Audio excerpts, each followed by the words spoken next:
नमः सिद्धेभ्यः नमो अरिहन्ताणं नमो सिद्धाणं नमो आयर्याणं नमो उवज्झायाणं नमो लोय सव्वसाहूणम् ईसु पंच नमो यारो सव्वपावपणासनो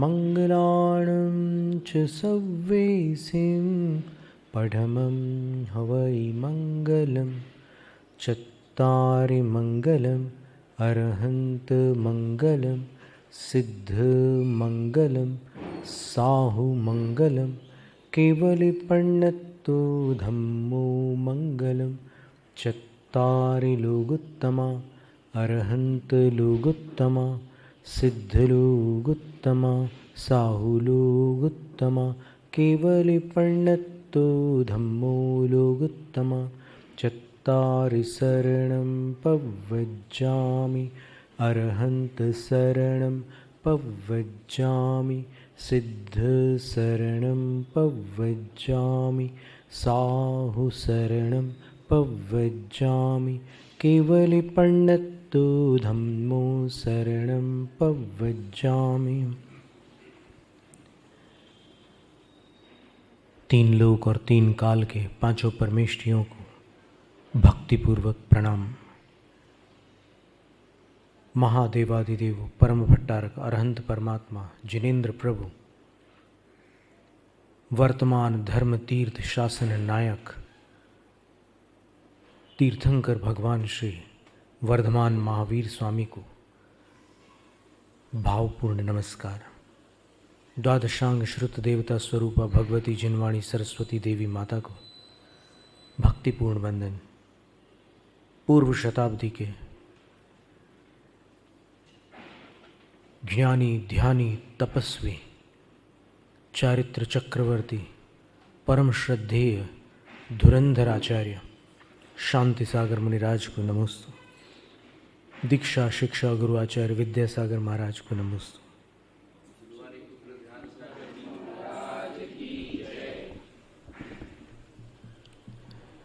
भक्तामर प्रणत मौलि मणिप्रभाणा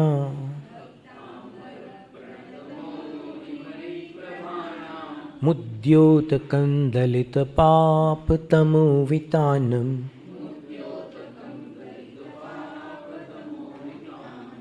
सम्यक् प्रणम्य जिनपादयुगं युगादा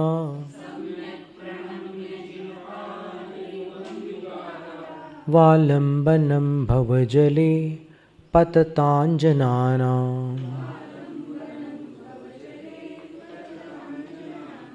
यः संस्तुतः सकलवाङ्मयतत्त्वबोधा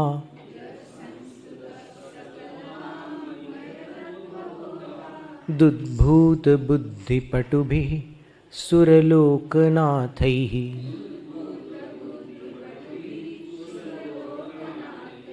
स्तोत्रैर्जगत्त्रितयचित्तहरैरुदारैः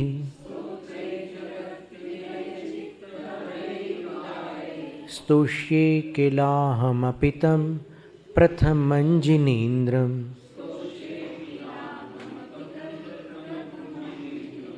तुभ्यं नमस्त्रिभुवनार्तिहराय नाथ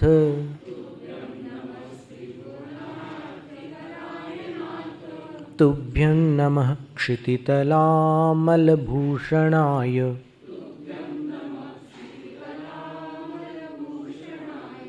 तुभ्यं नमस्त्रिजगतः परमेश्वराय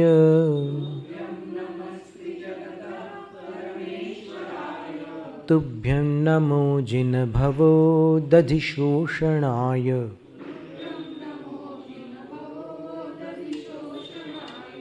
सिंहासने मणिमयूखशिखा विचित्रे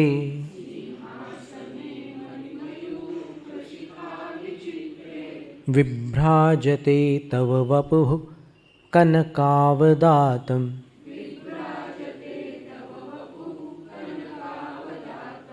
बिम्बं वियद् विलसदंशुलतावितानम्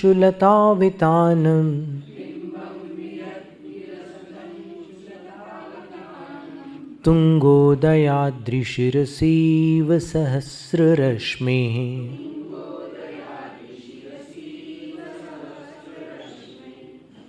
अब तीसवा काव्य है कुंदावदात चल चामर चारु शोभम। बिल्कुल सरल उच्चारण है। दूसरी पंक्ति में विभ्राजते तव वपुः कलधौत कांतम। तीसरी पंक्ति उद्यत शशांक। यहाँ पर संधि हो जाने के कारण और समस्त पद होने के कारण उद्यत शशांक। च में श की वास्तव में यहाँ पर उद्यत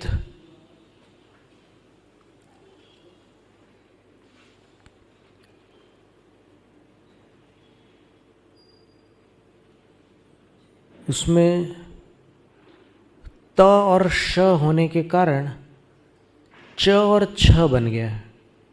देख रहे हैं आप, उद्यत वहाँ त है और शशांक का श है। तो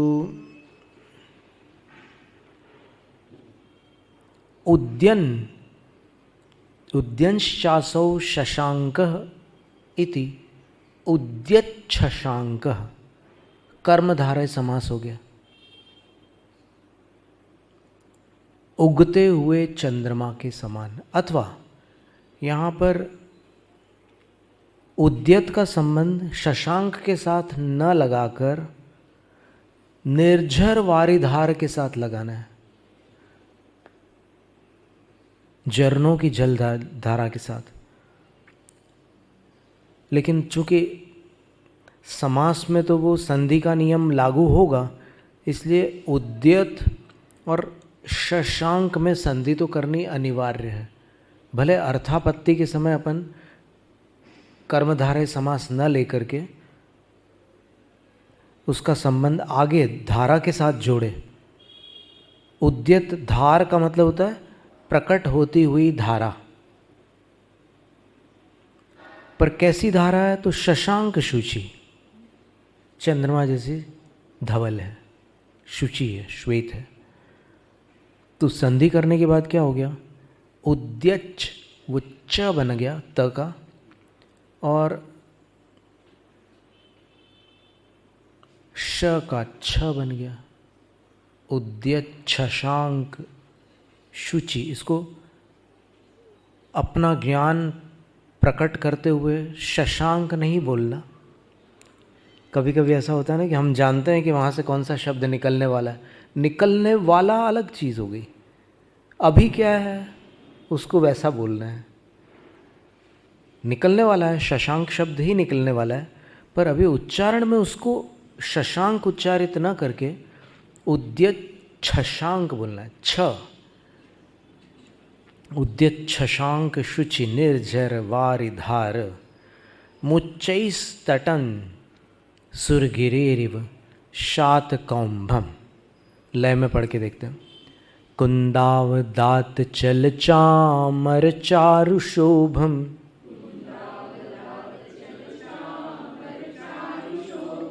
विभ्राजते तव वपुः कलधौत कांतम।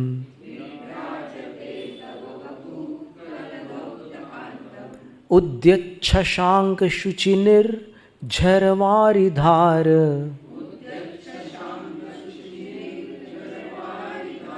देखो निकल गया ना शशांक। कंट्रोल ब्रेक लगाना जरूरी है। अपने गले पर ब्रेक रखो मन का।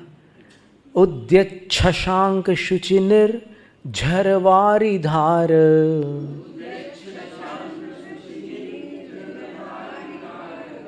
अब वो छ बोलने में पूरी ताकत नहीं लगा देना, तो आगे का उच्चारण ही फ्लॉप हो जाए।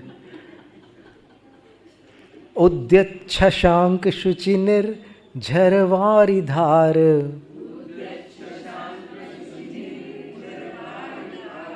मुच्चैस्तटं सुरगिरेरिव शातकौम्भम्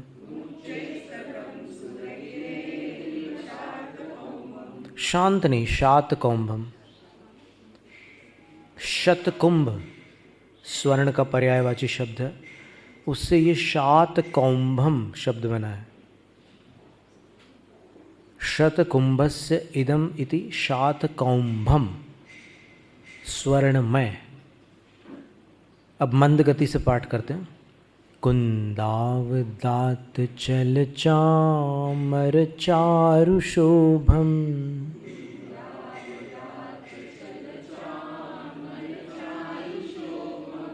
विभ्राजते तव वपुः कलधौत कांतम्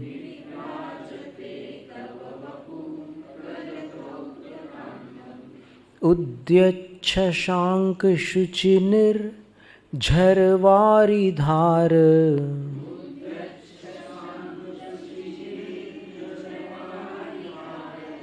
मुच्चैस्तटन् सुरगिरेरिव शातकौम्भम्।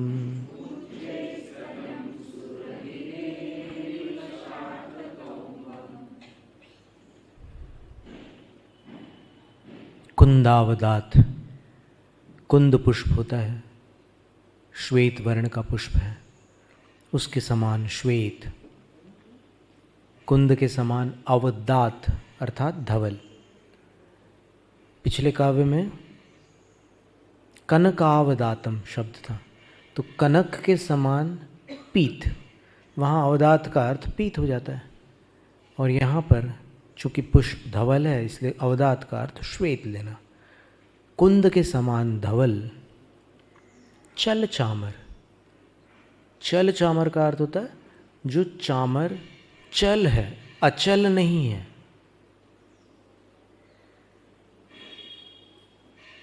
उन चामरों से चारु शोभम, सुंदर है शोभा जिनकी अथवा जिसकी, क्योंकि भगवान के शरीर का वर्णन है। तो श्वेत और चल चामरों से चारु अर्थात सुंदर है शोभा जिसकी, ऐसा तव कलधौत कांतम वपुः, आपका कलधौत अर्थात स्वर्ण जैसा, कांत, कांत का अर्थ है मनोहर। कांति का अर्थ चमक होता है, कांत का अर्थ मनोहर होता है। तो सोने जैसा चमकीला अर्थ नहीं निकालना इसमें से, सोने जैसा कांत यानी मनोहर। वपुः आपका शरीर, विभ्राजते अत्यंत शोभित होता है। देखो, जिसकी शोभा उन चामरों के कारण अधिक वृद्धि को प्राप्त हो गई है, सुंदर हो गई है, ऐसा आपका स्वर्ण जैसा मनोहर शरीर विभ्राजते, सुंदर लगता है। किसके समान? तो इतना सुंदर उदाहरण दिया आचार्य महाराज ने। आचार्य मानतुंग स्वामी कहते हैं, सुरगिरेः तटम इव। सुरगिरी का अर्थ है सुमेरु पर्वत, क्योंकि हमेशा वहाँ पर जन्माभिषेक करने के लिए देवलोग आते रहते हैं, इसलिए देवों को सुर कहते हैं और पर्वत को गिरी कहते हैं। तो जिस गिरी पर सुरों का हमेशा आवागमन बना रहता है वो सुरगिरी, सुमेरु पर्वत कहलाता है। तो सुरगिरेः तटम इव, आपका शरीर सुमेरु पर्वत के तट के समान शोभित होता है उन चामरों के साथ। चामर को चामर भी कहते हैं, चमर भी कहते हैं और चंवर भी कहते हैं। च के ऊपर चंद्र बिंदी, चंवर। तो वो जो किनारा है शरीर का, उस पर आचार्य महाराज अपना ध्यान आकृष्ट कर रहे हैं कि कैसा है भगवान का शरीर, उसका जो किनारा, तट जो है वो कैसा है। तो बोले सुर गिरे है तटम इव, सुमेरु पर्वत के तट के समान।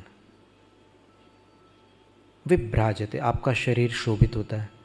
और सुमेरु पर्वत का तट कैसा है? उच्चैस तटम, ऊंचा है, क्योंकि सुमेरु पर्वत 1,00,000 योजन का है।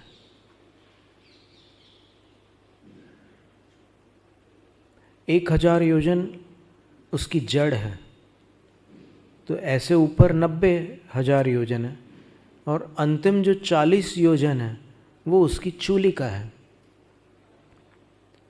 और चूलिका में 4 दिशाओं में 4 शिलाएं हैं, पांडुक शिला, पांडुकंबल शिला, और 2 और शिलाएं हैं। उन पर 4 स्थानों के तीर्थंकरों का जन्माभिषेक होता है। विदेह क्षेत्र के जो तीर्थंकर हैं, वो विदेह क्षेत्र के बीचों बीच मेरू पर्वत है। पूर्व दिशा वाले विदेह को पूर्व विदेह कहते हैं, और पश्चिम वाले विदेह को पश्चिम विदेह कहते हैं। तो पूर्व विदेह के तीर्थंकर का अभिषेक एक भिन्न शिला पर होता है, जन्माभिषेक। पश्चिम वाले तीर्थंकर का एक भिन्न शिला पर होता है। भरत क्षेत्र वालों का एक भिन्न शिला पर होता है, और ऐरावत क्षेत्र वालों का भिन्न शिला पर होता है। तो ऐसी 4 शिलाएं हैं वहाँ पर। उन शिलाओं पर भगवंतों के जन्माभिषेक का महामहोत्सव संपन्न होता है। उस महोत्सव का वर्णन आपको पढ़ना हो तो महापुराण में आप पढ़ सकते हैं। आप मंत्र मुग्ध हो जाएंगे, इसमें हमें संदेह नहीं है। इतना आह्लाद होगा आपको पढ़ करके। अंत में जब सब मार्जन का समय आ जाता है, अभिषेक का पूरा क्रम पूर्ण हो जाता है, तब इंद्राणी भगवान को उठाती है और फिर एक वस्त्र से उनका मार्जन करती है, पोंछती है।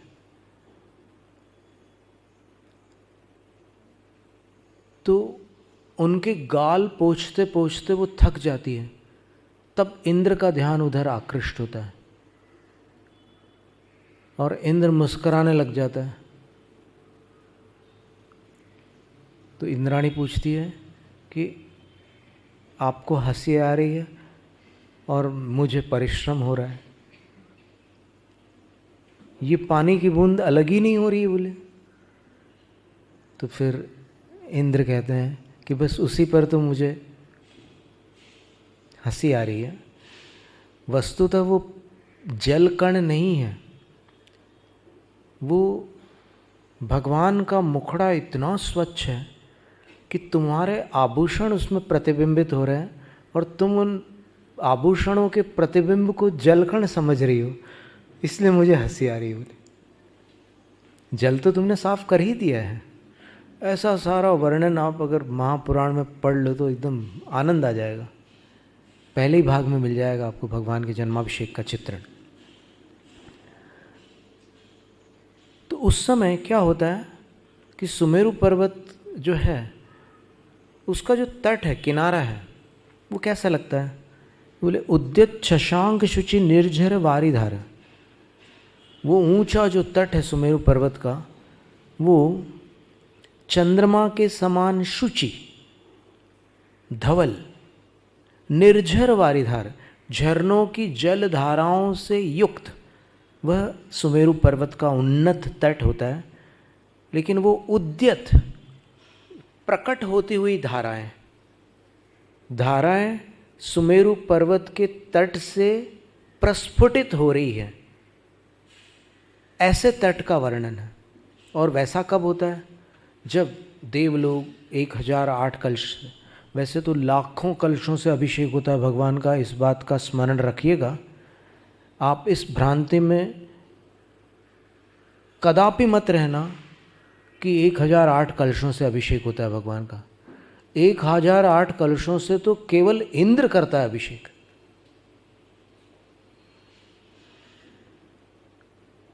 और भगवान का अभिषेक अकेला इंद्र नहीं करता। भगवान का अभिषेक कौन कौन करते हैं तो अपन एक बार देख लेते हैं शास्त्र क्या कहते हैं, ताकि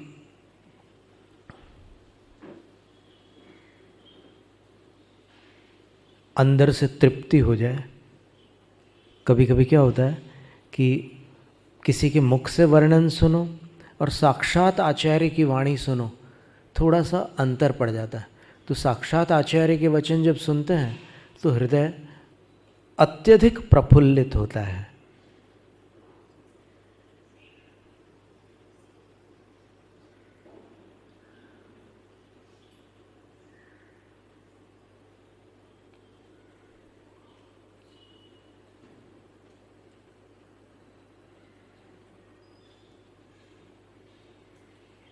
चलो सबसे पहले अपन पद्म पुराण से देखते हैं। 7वीं शताब्दी का ग्रंथ है।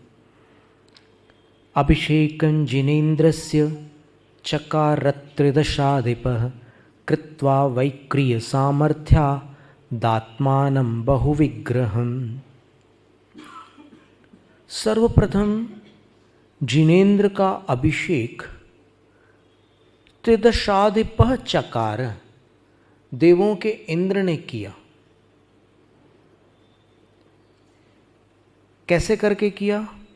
तो वैक्रिय सामर्थ्यात्, अपनी विक्रिया के सामर्थ्य से, आत्मानं बहुविग्रहं कृत्वा, अपने को अनेक शरीरों वाला बनाकर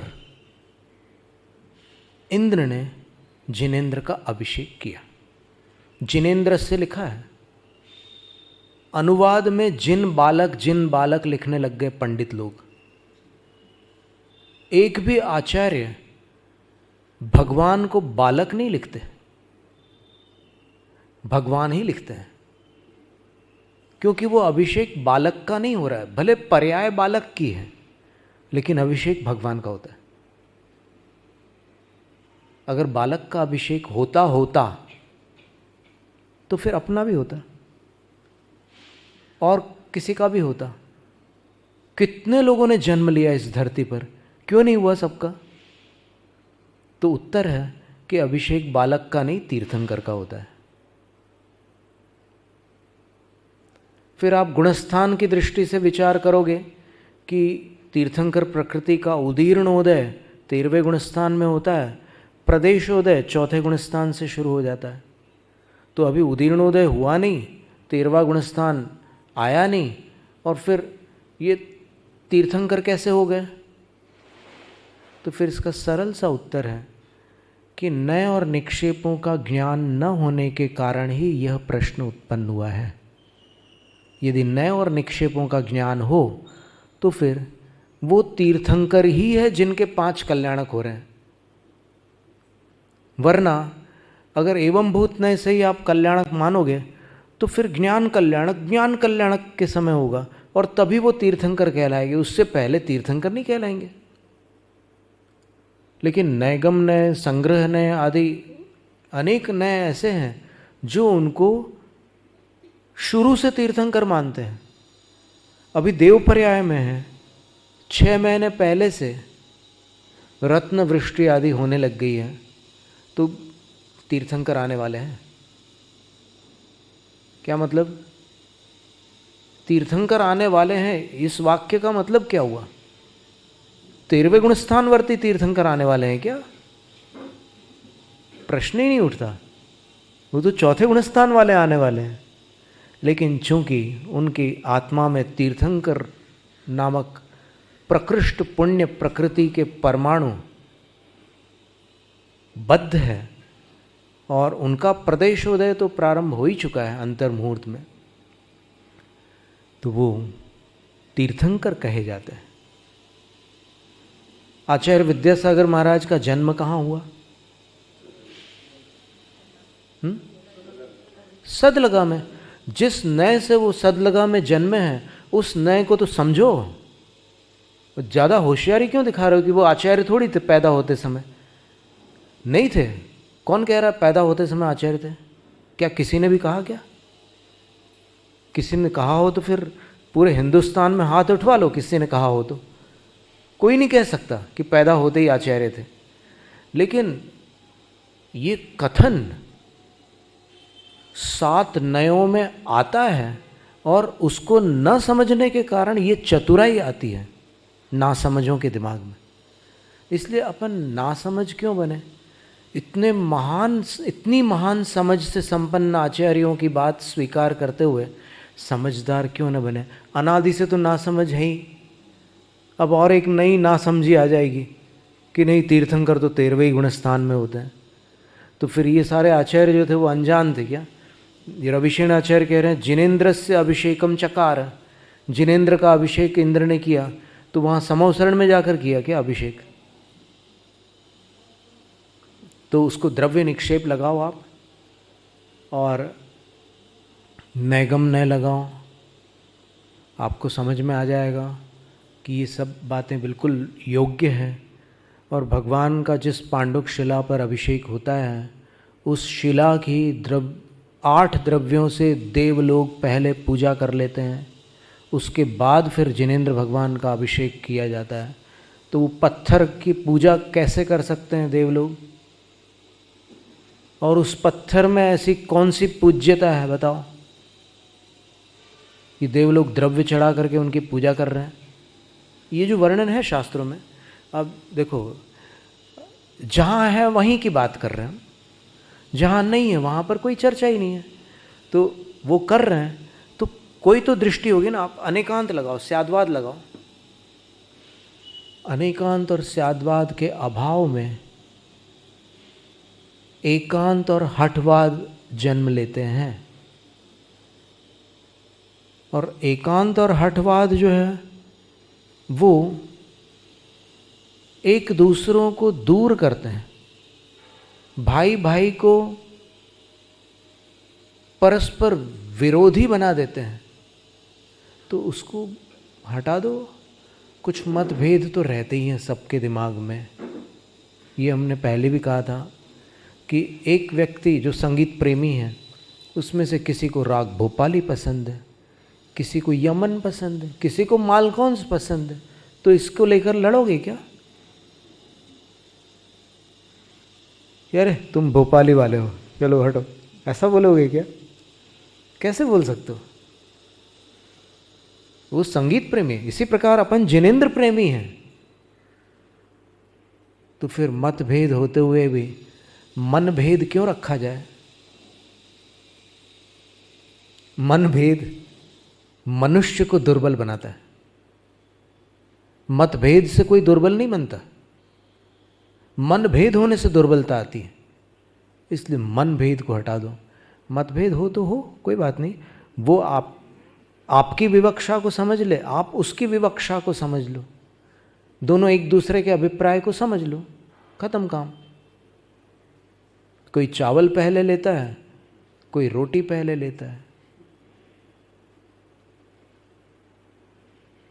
क्रम में भी मतभेद हो जाता है, कभी अर्थ लगाने में भी मतभेद हो जाता है, कभी वर्णन में भी मतभेद हो जाता है, कभी मान्यताओं में मतभेद होता है। तो जिसके हृदय में स्याद्वाद है वो एक ऐसा फिल्टर है जिसमें से हर चीज़ छन करके अंदर जो आएगा, जो तत्व आएगा वो वही आएगा जो वहाँ से आया है। सर्वनामों का प्रयोग है, ध्यान से समझना।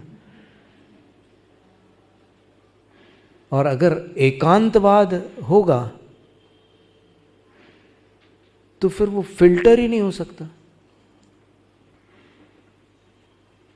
फिर तो ब्लॉक ही होना है उसको, फिल्टर होने का सवाल ही नहीं है।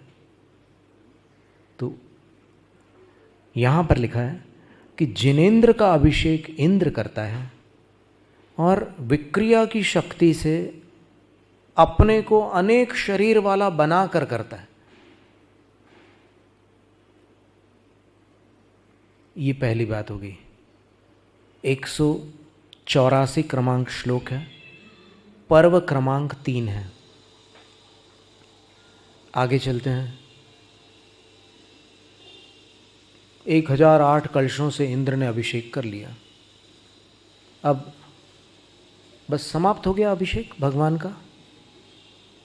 आगामी श्लोक को देखें।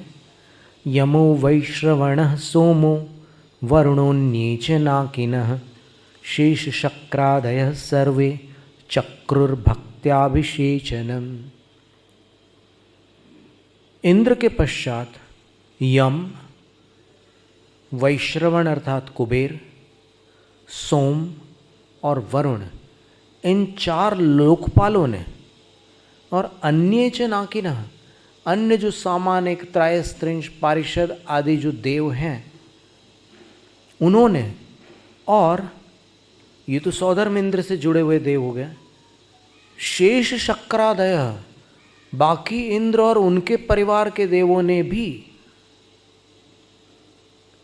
भक्त्या सर्वे अभिषेक जनम चक्रु, उन सब ने भक्ति पूर्वक अभिषेक किया। किनका? तीर्थंकर भगवान का, आदिनाथ भगवान का वर्णन चल रहा है यहाँ पर। तो सब ने अभिषेक किया भगवान का।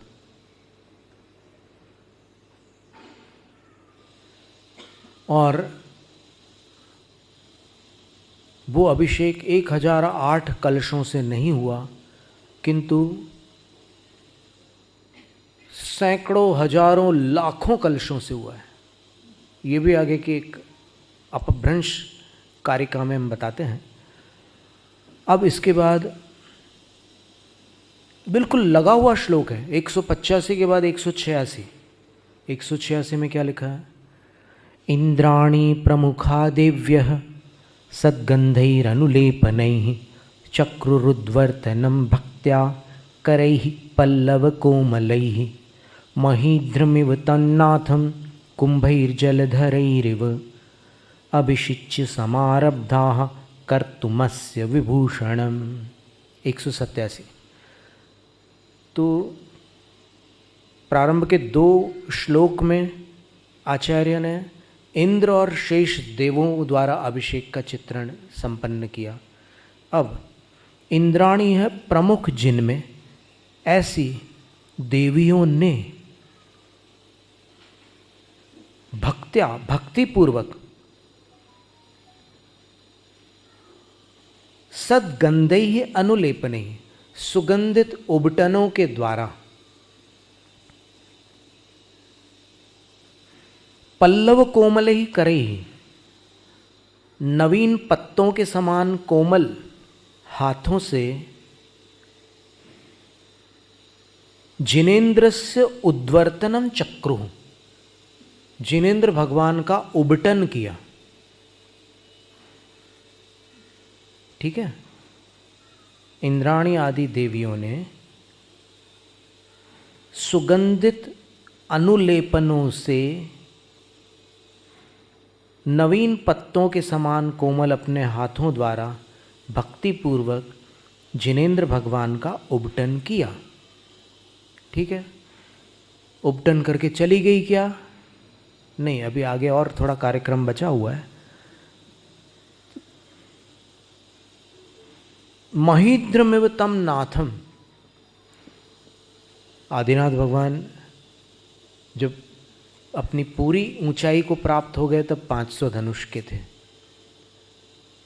तो जब छोटे जन्मे हुए शिशु थे तब भी बहुत छोटे नहीं थे। तो वो तम नाथम महीद्रमिव,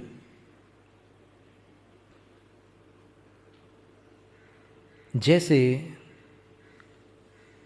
जलधरैः महीद्रम, बादल पर्वत का अभिषेक करते हैं। देखो, बादल से जब भी बारिश गिरती है ना, तो पहले पर्वत गीला होता है, बाद में भूमि गीली होती है। क्यों? डिस्टेंस है, दूरी अलग अलग है। पहाड़ जो है वो पास पड़ता है बादलों के, और धरती जो है वो दूर पड़ती हैं। तो जैसे जल धरई महिद्रम, बादल पर्वत का अभिषेक करते हैं, वैसे ही इंद्राणी प्रमुखा देव्य, इंद्राणी आदि देवियों ने कुंभई ही, कुंभ का अर्थ घड़ा होता है, कलश नहीं, तो घड़ों से तम नाथम अभिषिच्य, उन आदिनाथ प्रभु का अभिषेक करके अस्य विभूषणम कर्तुम समारब्धा, उसके बाद फिर उनको पोंछ करके आभूषित करना प्रारंभ किया, विभूषित करना प्रारंभ किया।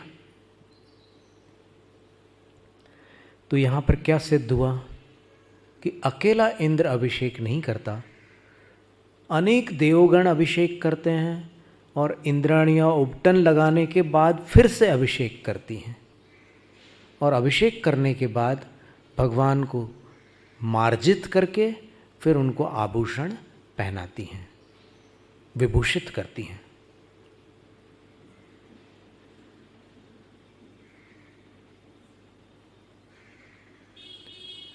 अब ये पद्म पुराण का चित्रण था, हरिवंश पुराण में और देख लें जिनसेन आचार्य क्या कहते हैं। वहाँ रविसेन आचार्य ने जो कहना था कह दिया, अपन ने सुन लिया।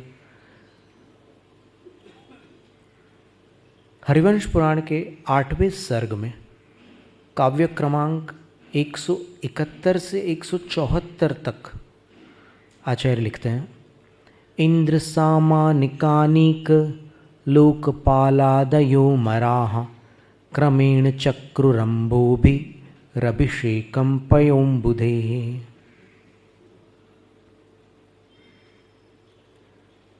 अत्यंत सुकुमारस्य जिनस्य सुरयोषितः शच्याद्याः पल्लवस्पर्श सुकुमारकरास्ततः दिव्यामोद समाकृष्ट षट्पदौघानुलेपनैः उद्वर्तयन्त्यस्ताः प्रापुः शिशुस्पर्श सुखं नवम् ततो गन्धोदकैः कुम्भैः रभिषिञ्चन् जगत्प्रभुं पयोधरभरान्नम्रास्ता वर्षा इव भूभृतम्। बिल्कुल पद्म पुराण में जैसा वर्णन था उससे लगभग मिलता जुलता वर्णन यहाँ पर भी है। आचार्य कहते हैं कि इंद्र, सामानिक, अनीक, लोकपाल आदि जो देव हैं उन्होंने क्रमशः पयोम्बुधे अम्बोभि, क्षीर सागर के जल द्वारा अभिषेकं चक्रु, भगवान का अभिषेक किया। कौन से भगवान का? आदिनाथ भगवान का। फिर उसके उपरांत उन देवों के द्वारा किए गए अभिषेक के उपरांत क्या हुआ? तो बोले अत्यंत सुकुमारस्य जिनस्य, जो अत्यंत सुकुमार अर्थात सौंदर्य संपन्न थे। सुकुमार शब्द का अर्थ कोमल नहीं होता, सुकुमार शब्द का अर्थ सुंदर होता है। पर सुकुमाल स्वामी कोमल थे, इसलिए लोगों ने सुकुमाल का अर्थ कोमल जारी कर दिया और वो आज तक चला आ रहा है। तो अत्यंत सुंदर जिनेंद्र भगवान का जब देवों ने अभिषेक कर लिया तब सूर्योषितः शच्याद्याः, शची आदि जो देवांगनाएं थीं, कैसी थी वे? पल्लव स्पर्श सुकुमार कराह, नवीन पत्तों जैसे स्पर्श वाले सुंदर हाथों वाली थी वो देवियां। उनके हाथ सुंदर भी थे और नए उगते हुए पत्ते जैसे कोमल भी थे। ततः देवों के पश्चात दिव्यामोद समाकृष्ट षट्पदौघानुलेपने, अपनी दिव्य अर्थात मनोहर सुगंध से भ्रमरों को आकर्षित करने वाले अनुलेपनों से, अर्थात उबटनों से, सुगंधित जिसको गंध कहते हैं, उनसे ताहा उद्वर्त्यंतः त्यंत्यस, उन देवियों ने उबटन लगाना प्रारंभ कर दिया। देवों ने अभिषेक कर लिया, अब भगवान पर देवियों ने उबटन लगाना प्रारंभ कर दिया। और शिशु स्पर्श सुखम नवम प्रापु, भगवान को छूने से जो एक नया सुख महसूस होता है, उस सुख को उन्होंने प्राप्त किया, उन देवियों ने, भगवान का स्पर्श करके। ततो गंधोदकैः कुंभैः, फिर सुगंधित जल से भरे हुए घड़ों द्वारा जगत प्रभुम अभ्यसिंचन, जगत प्रभु का अभिषेक किया। किन्होंने? शच्याद्या, शची आदि देवियों ने। और कैसी थी वे? पयोधर भरा नम्राः वर्षा एव भूभृतम, जैसे बरसात पर्वत का अभिषेक करती हैं, वैसे ही उन देवियों ने जिनेंद्र भगवान का अभिषेक किया।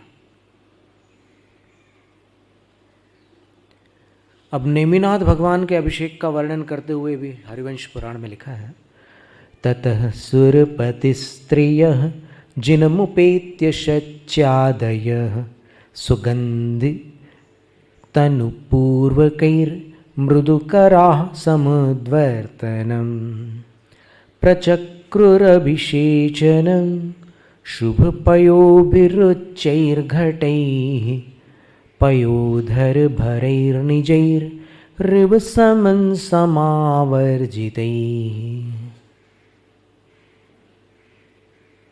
देवों द्वारा अभिषेक संपन्न होने के उपरांत सुरपति स्त्रियः जिनमुपेत्य शच्यादयः, शची आदि जो सुरपतियों की इंद्राणियाँ थीं, वे जिनमुपेत्य भगवान के समीप आई और वहाँ आकर के समुद्वर्तनम प्रचक्रु, सुगंधित तनुपूर्वकी मृदुकराः, सुगंधित द्रव्यों से भगवान पर उन्होंने उबटन लगाया, शची आदि इंद्राणियों ने। और उनके हाथ अत्यंत कोमल थे इंद्राणियों के,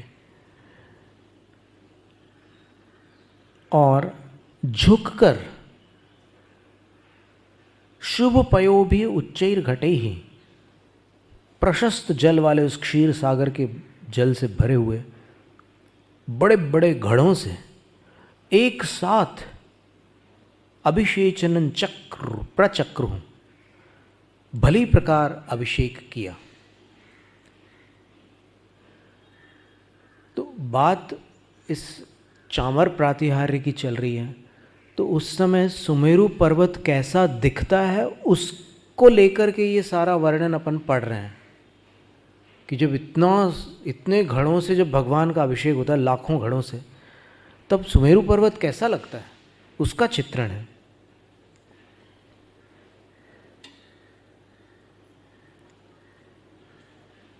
संपूर्ण कुंभसय सहस लख आनंति देव कुवलय दलख अमरिंखिविहि जलु जिणे जिणह देहि लखण अणेय भूसीय ससोहि जह सुरवैतः सुरवर अणेय तिय कलस लेवि देवी समेय विहवेण देव नावियो जिणिंदु तोसियो मणि देव ही सहु सुरिंदु। नीलकमल की पंखुड़ियों जैसी आँखों वाले देव सैकड़ों, हजारों और लाखों पूर्ण भरे हुए घड़े लाते हैं, सैकड़ों, हजारों और लाखों पूर्ण घट लेकर के आते हैं।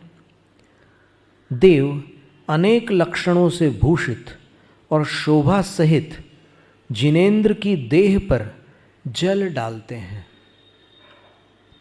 जैसे सुरपति, वैसे ही अनेक सुरवर कलश लिए स्थित रहते हैं, प्रतीक्षा करते हैं। सबसे पहले सौधर्म इंद्र करता, बाकी सारे इंद्र प्रतीक्षा करते हैं। इतना ठाठ है सौधर्म इंद्र का, इसीलिए उसको भक्त शिरोमणि कहा जाता है। तो वो सारे के सारे प्रतीक्षा करते हैं। फिर देवियों समेत देव वैभव पूर्वक जिनेंद्र को नहलाते हैं। देवों के साथ साथ सुरेंद्र का मन संतुष्ट हो जाता है। बिल्कुल सत्य है ये कि इसकी एक अलग ही अनुभूति होती है। देखने का आनंद अलग होता है, करने का आनंद अलग होता है।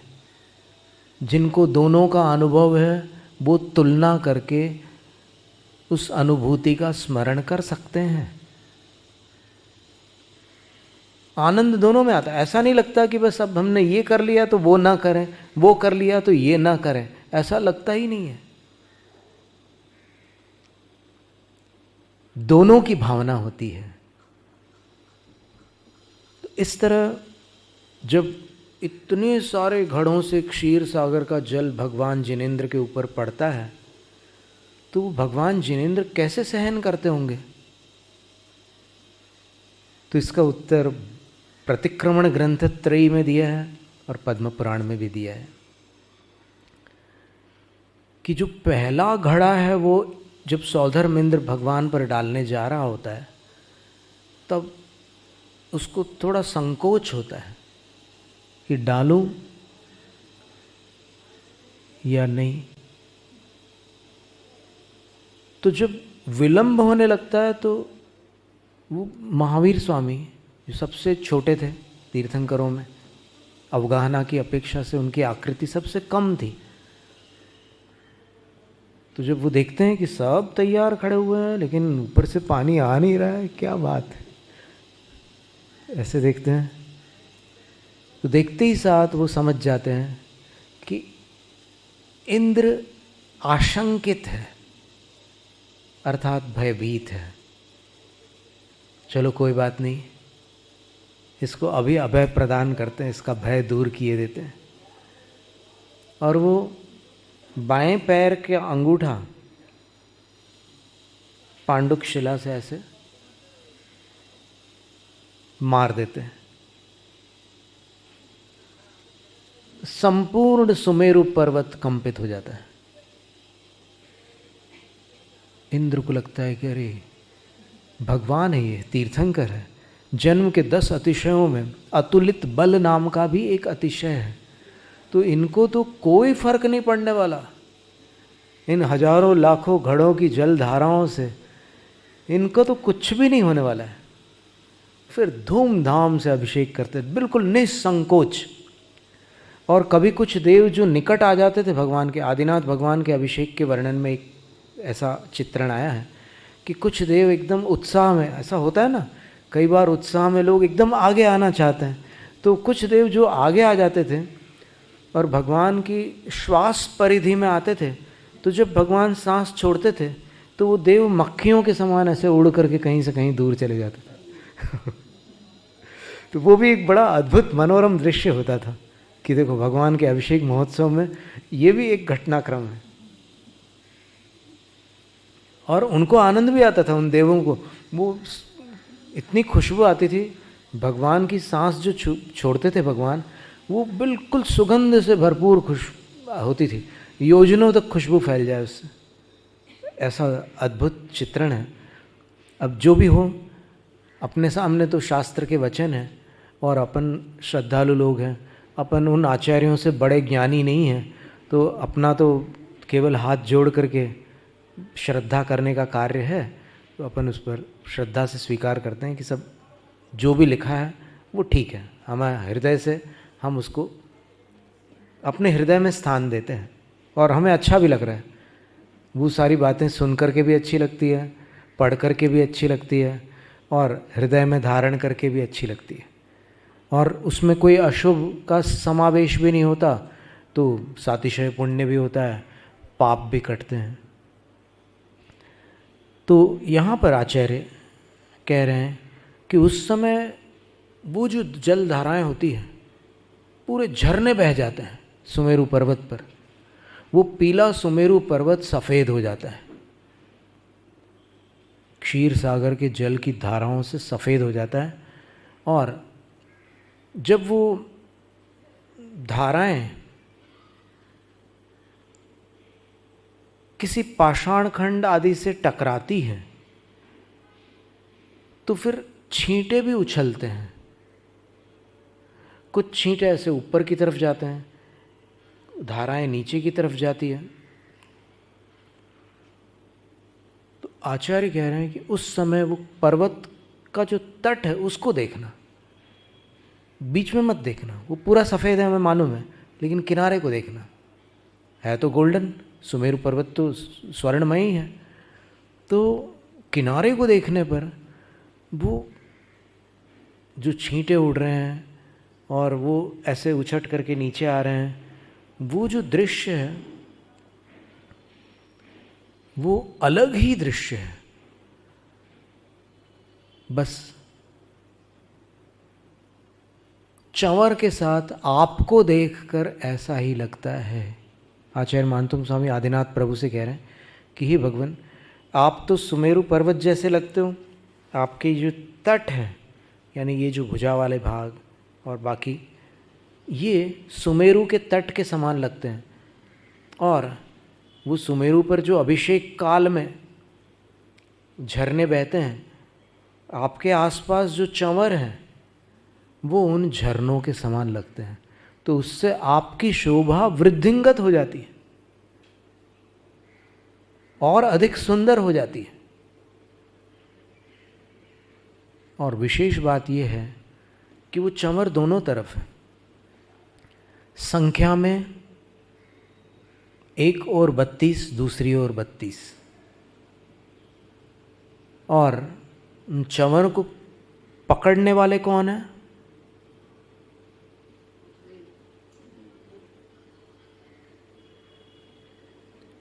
बत्तीस चंवर इस तरफ और 32 इस तरफ। तो कितने देवों ने पकड़ा होगा उनको? चंवर 64 हुए, लेकिन त्रिलोक सार में लिखा है कि एक और नागकुमार और नागकुमारियां युगल में मिहुण गे ही एक चंवर को देव और देवी दो मिलकर के पकड़ते हैं। देव का दाहिना हाथ होता है, देवी का बायां।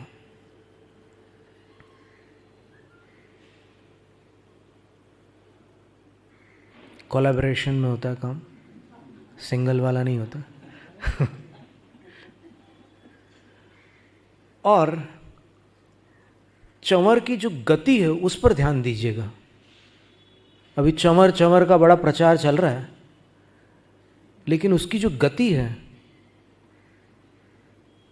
उस पर किसी का ध्यान नहीं है। आगम में उसके विषय में क्या उल्लेख है किसी को परवाह नहीं है। तो वो उल्टे सीधे घुमाते चंवर, ऐसे कोई नृत्य करता है चंवर लेकर के। क्या चेष्टा है ये? आप आचार्यों की तो सुनो, सिर्फ अपने मन की सुनते रहोगे, या फिर जो अपने मन की बोल रहे हो उनकी सुनते रहोगे? आचार्यों ने क्या कहा है देखो तो सही। चंवर के विषय में आचार्य कहते हैं कि चंवर की गति कभी आड़ी टेढ़ी नहीं होती। चंवर सबसे पहले नीचे जाते हैं, फिर ऊपर जाते हैं, फिर नीचे जाते हैं, फिर ऊपर जाते हैं। और नीचे जाकर ऊपर जाना आचार्य कुमुद चंद्र देव ने कल्याण मंदिर स्तोत्र में लिखा है कि चंवर नीचे जाकर ऊपर जाते हुए जनता को संदेश देते हैं।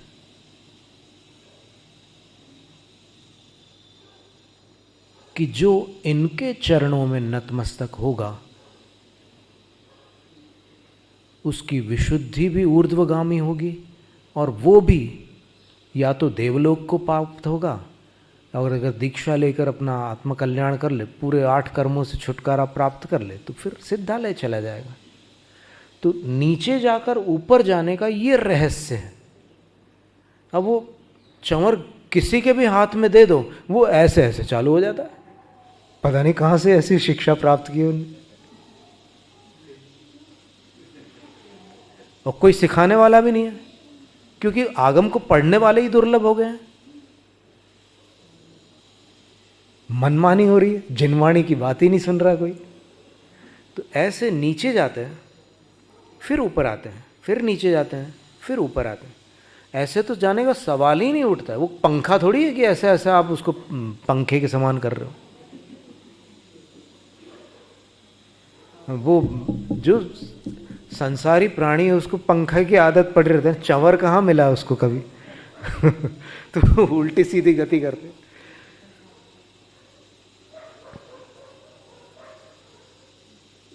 तो जब वो ऐसे नीचे जाते हैं फिर ऊपर आते हैं, तो वो चंवर के साथ भगवान ऐसे लग रहे हैं जैसे जन्माभिषेक के समय सुमेरु पर्वत का तट लगता है। क्या उदाहरण दिया आचार्य मानतुंग स्वामी ने, क्या उनकी दृष्टि पर आप ध्यान दीजिए कि इससे बेहतर उदाहरण हो सकता था क्या कोई चंवर के लिए।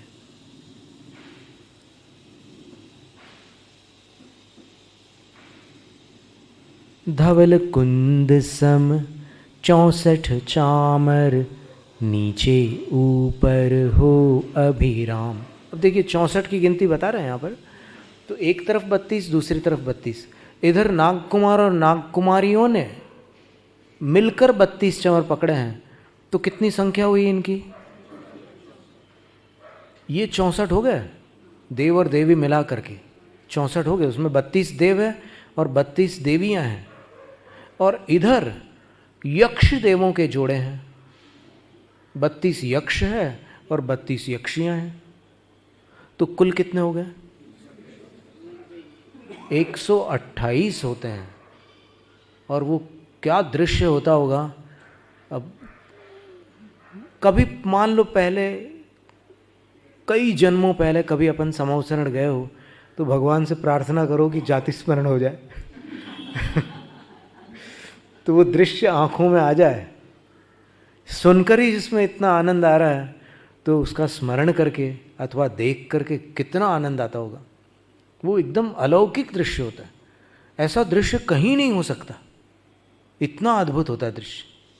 चक्रवर्ती के 32 चंवर होते हैं, अर्ध चक्रवर्ती के 16 चंवर होते हैं, महामंडलेश्वर के 8 चंवर होते हैं, और सामान्य राजा के 1 चंवर होता है, या कोई उनसे बड़े राजा हैं तो 2 चंवर होते हैं। तो इस प्रकार ये पूरी ऑफिशियल व्यवस्था है, ये पूरी आगमिक व्यवस्था है। धवल कुंद सम 64 चामर, नीचे ऊपर हो अभिराम। मध्य सुशोभित होता स्वर्णिम, रूप आपका ज्योतिर्धाम। ज्यों सुमेरु का ऊंचा सुंदर, कंचनमय तट हो अविकार। जहाँ उछलती चंद्र समुज्ज्वल, शुचिगंधोदक की जलधार। जय जय आदिश्वर स्वामी।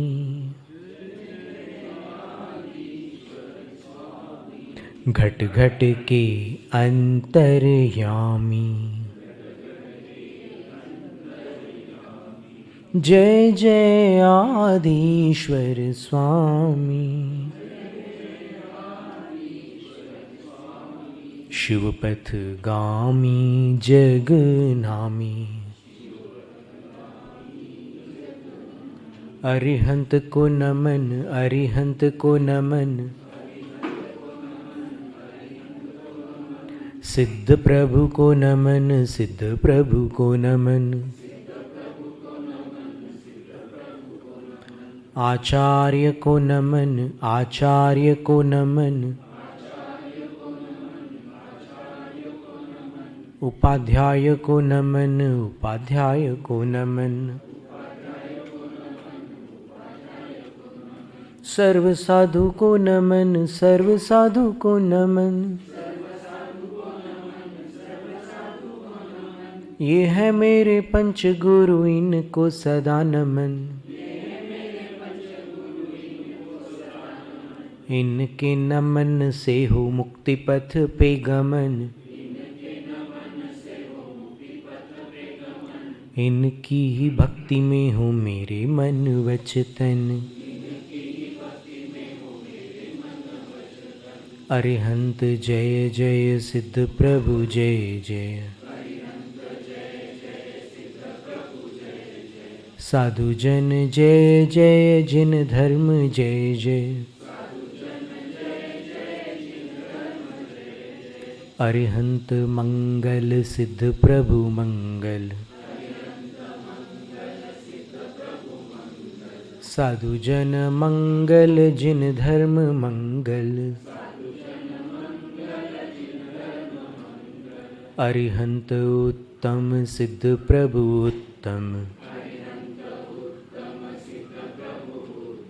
साधु जन उत्तम, जिन धर्म उत्तम। अरिहंत शरणा, सिद्ध प्रभु शरणा। साधु जन शरणा, जिन धर्म शरणा। चार शरण अगहरण जगत में, और न शरणा हितकारी। जो जन ग्रहण करें वे होते, अजर अमर पद के धारी। नमस्कार श्री अरिहंतों को, सिद्धि प्रदाता सिद्धों को।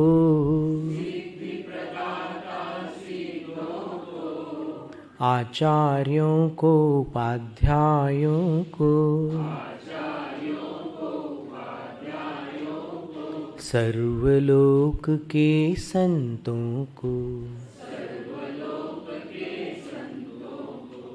स्तोत्र पठन में मेरे द्वारा यदि जो कहीं कहीं प्रमाद से कुछ अर्थ वाक्य पद मात्रा छूट गई, सरस्वती मेरी उस त्रुटि को कृपया क्षमा करें, और मुझे कैवल्य धाम में माँ विलंब धरे। वांछित फलदात्री चिंतामणि सदृश मात तेरा, वंदन करने वाले मुझको मिले पता मेरा। बोधि समाधि विशुद्ध भावना आत्म सिद्धि मुझको मिले, और मैं पा जाऊँ माँ मोक्ष महासुख को।